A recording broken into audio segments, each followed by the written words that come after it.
If I were a bird, I would like to dwell in the woods of the trees and be hidden from humans.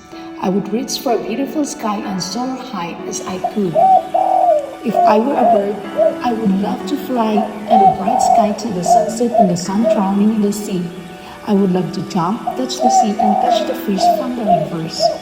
I would hide from the prying eyes and eat fruits from the various trees. I would love to fly with the flag and take a nap in the beautiful trees.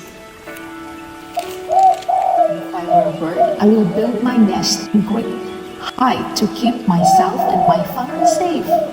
I shall not be dependent to anyone for my food and living. I will collect the twigs and build a nest and live peacefully with my family. And I will come back to my home with my group during the sunset and admire the night and the sky. As humans, like birds, we all want to be free from all restrictions of our lives. At some points of other, we all want to stay away from all materialistic things and live peacefully. Being humans, we are bound to behave as per society and maintain a social life. We have some social constraints and are bound to follow them, but birds are free. Birds are best example of understanding freedom. That is why the dove is a symbol of freedom.